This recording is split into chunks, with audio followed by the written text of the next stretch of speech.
saya yang emang udah punya minat bahasa Jepang sejak SMP, jadi saya putuskan buat ikut ke situ gitu. Terus juga ngikutin pembelajarannya. Jadi kalau di bahasa Jepang tuh makin kecil angka yang di depan N-nya itu, jadi dia makin mahir artinya. Apa yang pengen digapai itu bukan cuman dari usaha juga gitu, jadi dari doa juga gitu. Sesuatu yang baik pasti menghasilkan sesuatu yang baik pula gitu.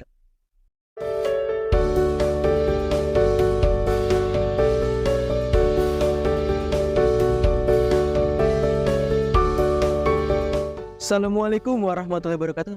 Halo sahabat Lesetam semuanya, apa kabar semuanya? Semoga kalian sehat selalu. Oke, kali ini Lesetam memiliki bintang tamu spesial nih, yakni seorang mahasiswa yang memiliki segudang pengalaman yang luar biasa dan prestasi yang luar biasa di usianya yang masih muda. Beliau ini bernama Alivia Putri Aliska. Assalamualaikum Kak Alivia. Salam. Ya, apa kabar Kak? Genki desu. Bahasa Jepang sudah melekat.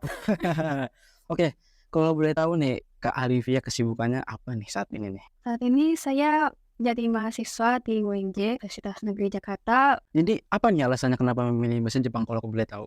Kalau saya milih ke bahasa Jepang karena saya suka sejak Jepangan dan itu suka bahasanya sih. Oke, kalau aku boleh tahu karena kan ini kayaknya cukup panjang perjalanannya nih Kak Alivia bisa sampai titik ini. Apalagi kan jujur menurutku pribadi ini bahasa Jepang ini untuk kalangan aku ya, mungkin aku nggak terlalu tahu gitu. Tapi kalau untuk bahasa pasti familiar karena kan negara kita mungkin familiar dengan bahasa Jepang, juga bahasa Cina, bahasa Korea. Nah, bagaimana nih perjalanan Kak Alivia bisa sampai titik ini nih dengan bisa masuk di jurusan bahasa Jepang di UNJ? Saya mulai dari waktu saya SMK ya. Boleh, boleh. Jadi tahun 2020 itu ada lomba yang namanya KKSI, Camp Kreatif SMK Indonesia. Nah, Itu baru dimulai program lomba bahasa Jepang di situ. iya. Terus levelnya juga masih N5 dan itu juga kerjasama sama LPK Gakushudo.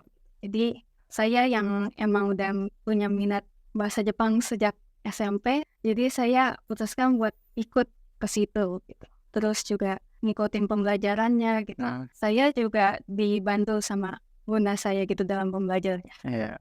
Tuh itu sebenarnya materinya itu dipadatkan gitu buat sekitar 1 bulan gitu, jadi agak berat sedikit. Walaupun waktu tahun 2020 itu saya berhasil Gokaku di JLPT Light N5 dari Gakusudo itu. Meskipun saya masih belum berkesempatan untuk jadi juara. Tapi tahun depannya ada lagi program KKSI itu, terus levelnya berubah dari N5 jadi N4. Jadi saya penasaran gitu. Jadi saya coba ikut lagi gitu, belajar lagi. Dan di situ alhamdulillahnya saya bisa jadi juara 3-nya. Alhamdulillah. Untuk tingkat apa tuh kalau aku boleh tahu? Tingkat nasional. Nasional. Iya. Alhamdulillah. Juga ada program saksi ya, sayembara kompetensi siswa SMK Indonesia. Terus juga alhamdulillahnya berhasil juara jadi harapan kedua.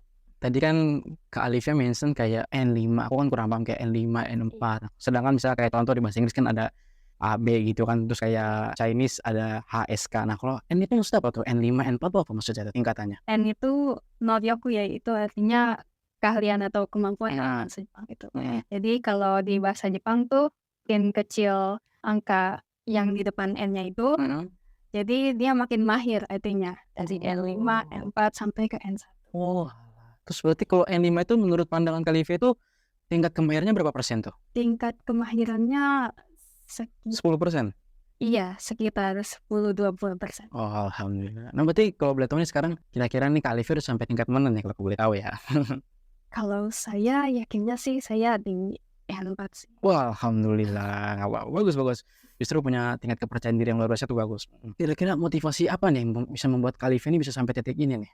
Kan emang awalnya ya ikut KKSI 2020 tuh saya sempat nggak menang gitu ya. Tapi dari semenjak awal ikut lombanya tuh saya termotivasi gitu buat bikin orang tua saya bangga gitu, terutama bunda saya gitu.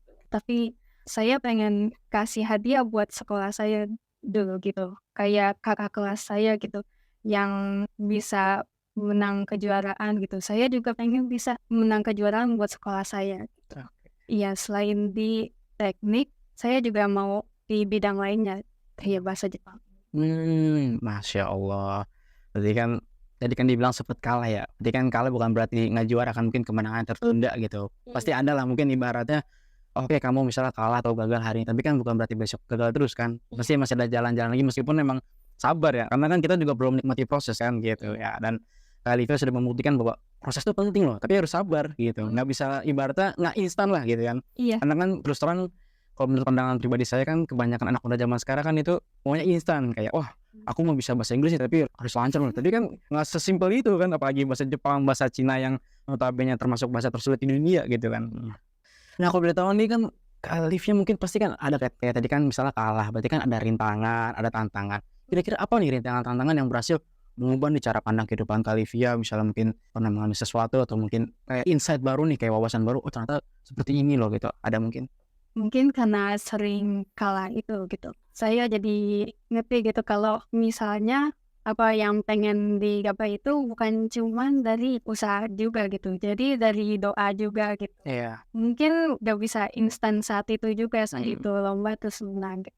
Bisa jadi nanti atau kapan-kapan gitu. Waktu saya kalah itu bunda saya yang ngajarin saya waktu itu juga sedih gitu karena ngelihat perjuangan saya gitu buat bisa menang itu juga nggak main-main waktu itu. Iya. Setiap hari belajar gitu. Tapi nilainya emang masih biasa-biasa aja karena emang masih awal-awal gitu. Tapi kata bunda saya, nggak apa-apa kalau misalnya nggak menang gitu. Sesuatu yang baik pasti menghasilkan sesuatu yang baik pula gitu. Iya, terutama buat ilmu kan gitu. Misalnya nggak menang nanti bisa diajarin ke adik-adiknya gitu. Kalau nggak ke anaknya nanti. Alhamdulillah. Oke sahabat Lesitem semuanya, jadi Lesitem ini memiliki madu nih, produk madu yang dimana ada 3 varian yaitu towel, nyeruan, dan odeng. Nah teman-teman untuk selengkapnya bisa lihat di sini ya.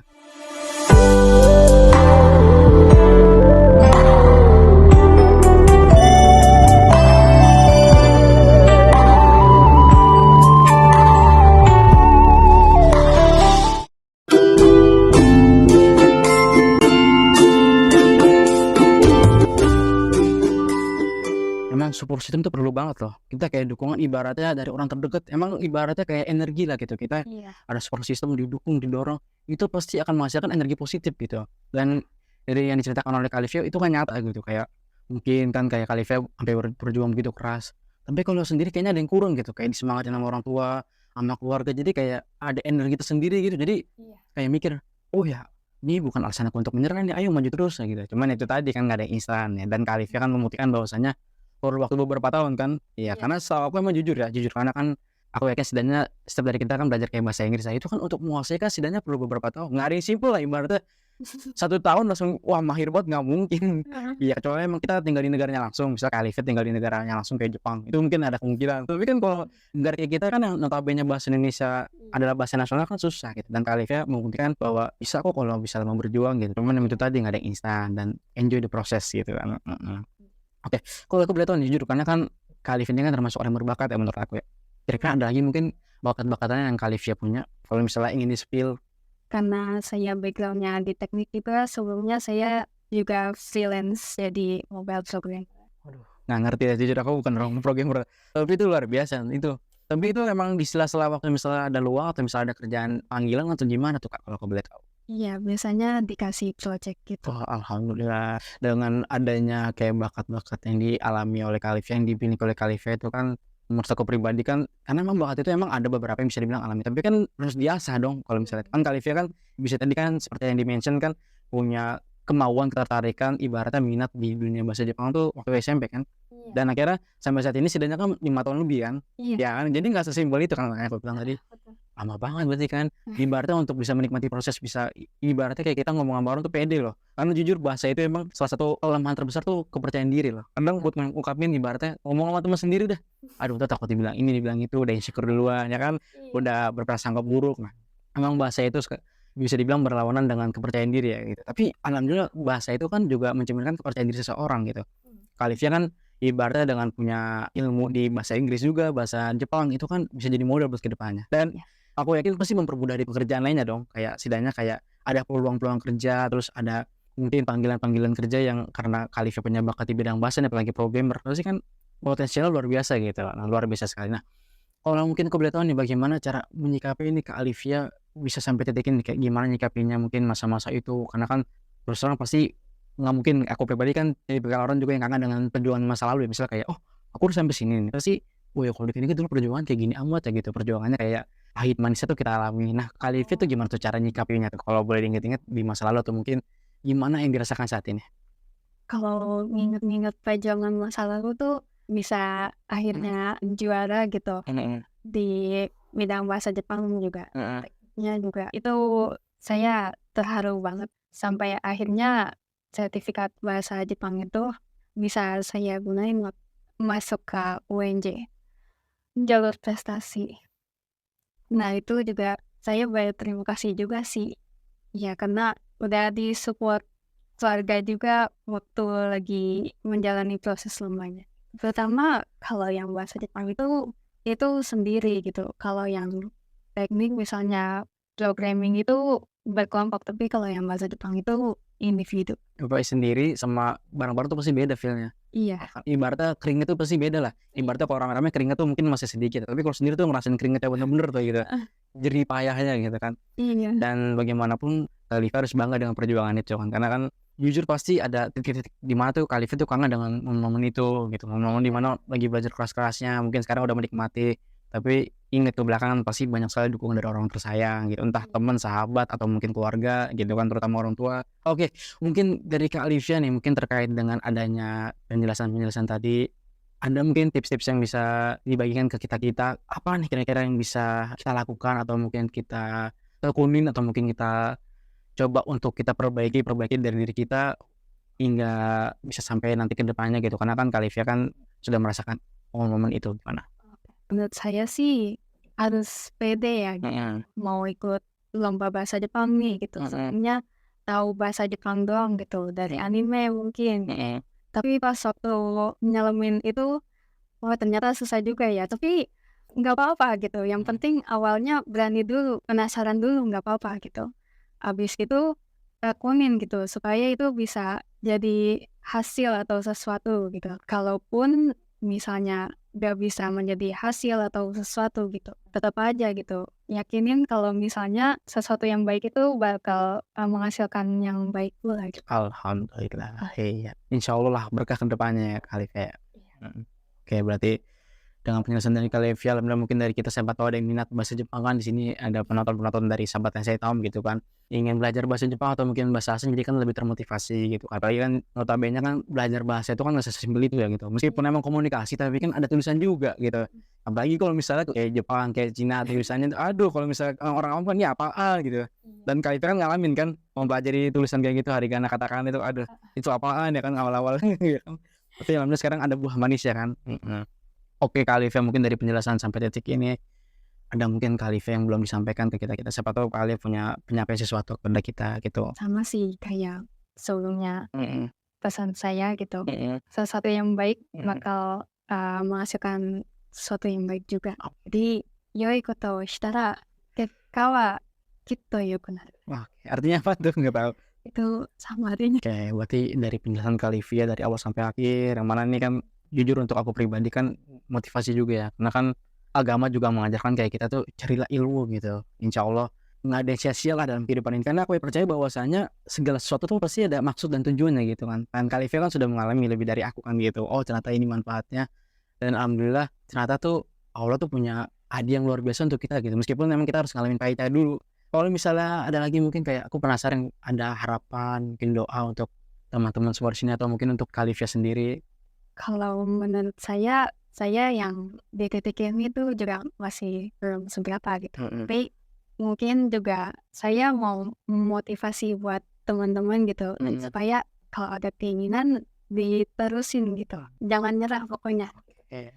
biar nanti nggak setengah-setengah. Oh, ibaratnya nggak berhenti di tengah jalan ya? Iya, Ya, jadi bisa terus diperjuangkan. Jadi ibaratnya kita ingin menjalani sesuatu, ayo kita perjuangkan gitu ya Kak Alivia. Oke, oke, mhm, mhm. Oke, sahabat Lesehan semuanya, dengan kita memiliki bintang tamu spesial yang luar biasa seperti Kak Alivia ini, kita belajar bahwasannya untuk meraih sesuatu tuh ada hal yang harus dikorbankan, ada hal yang harus diperjuangkan, dan ada hal yang harus kita lakukan dan kita tekunkan gitu. Oke, Kak Alivia terima kasih sudah datang ke Lensa Hitam. Oke, jadi sebelum kita akhiri, kita punya kenang-kenangan mungkin sekedar untuk terima kasih kepada Kak Alivia karena hadir ini buat kenang-kenangan.